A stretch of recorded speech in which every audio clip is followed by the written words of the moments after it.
এই রমজানে ফলের দাম যে হারে বাড়ছে সবাই জানেন যারা বাজার করেন টুকটাক, দ্রব্যমূল্যর দাম। আমি এখন পর্যন্ত এই রোজা বোধহয় আঙ্গুর ফল কিনি নেই, এত দাম। এখন আমার বাসায় কিনলে অল্প তো হয় না, লোক বেশি, কেনাও লাগে বেশি, তো আমি কিনি নেই।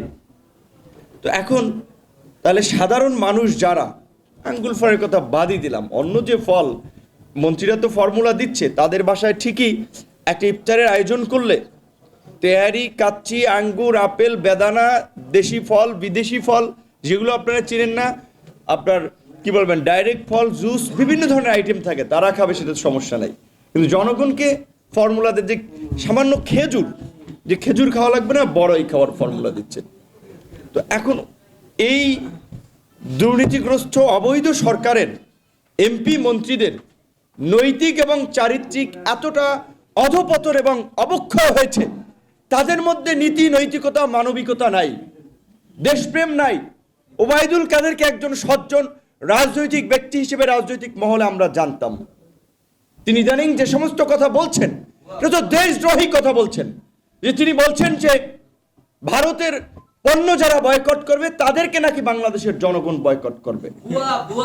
95% জনগণ ওবায়দুল কাদের, শেখ হাসিনাদেরকে বয়কট করেছে ভারতের তাবেদারি করার জন্য, ভারতের গোলামি করার জন্য। আর তারা বলছে যে বাংলাদেশের জনগণ নাকি আপনার ভারতীয় পণ্য যারা বয়কট করবে তাদেরকে বয়কট করবে। কি মিথ্যাচার, কি ধরনের অদ্ভুত কথা যে এই দেশের মানুষ আমরা ভারতীয় পণ্য ব্যবহার করব না, কারণ আমার দেশকে স্বনির্ভর করার জন্য। আজকে এক ভাই বলেছিলেন যে জিয়াউর রহমানের কথা, জিয়াউর রহমানের স্লোগান ছিল কি, বিএনপি ভুলে গেছে, বিএনপি জিয়াউর রহমানের আদর্শিক রাজনীতিকে মানুষের সামনে তুলে ধরতে পারছে না, মুক্তিযুদ্ধে বিএনপির নেতৃবৃন্দর অবদানকে তারা সামনে আনতে পারছে না। বিএনপির মতো বড় দল, রিসোর্স আছে, লোক আছে, কিন্তু তারা এই সমস্ত অবদান, ইতিহাসকে সামনে তুলে ধরতে পারছে না। জিয়াউর রহমান বুঝতে পেরেছিলেন বাংলাদেশকে স্বনির্ভর করতে হবে, তার তো স্লোগানই ছিল স্বনির্ভর বাংলাদেশ বিনির্মাণ করতে হবে। আজকে আমাদের দেশের কৃষকরা পেঁয়াজের যখন উৎপাদন হয় তখন ভারতীয় পেঁয়াজ ঢুকাইয়া দাম কমাই দেওয়া হয় বাজারে, কৃষকরা তখন পেঁয়াজ রাস্তায় ফেলায়, পেঁয়াজ বেচতে পারে না, তারা ক্ষতিগ্রস্ত হয়। আবার যখন এই কৃষকরা ক্ষতিগ্রস্ত হয়, কয়েক মাস পরে আবার কৃত্রিমভাবে পেঁয়াজের দাম বাড়িয়ে দেওয়া হয়, পেঁয়াজ সংকট তৈরি হয়, ইন্ডিয়া থেকে আসে, কৃষকরা মনের দুঃখে পেঁয়াজ চাষ করে না।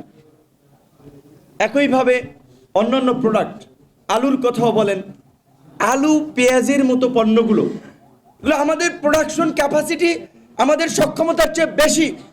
কৃষকদেরকে যদি প্রণোদনা দেওয়া হয়, তাদের সঠিক ব্যবস্থাপনা করা হয়, অন্তত পক্ষে আলু, পেঁয়াজ এটা দরকার হয় না।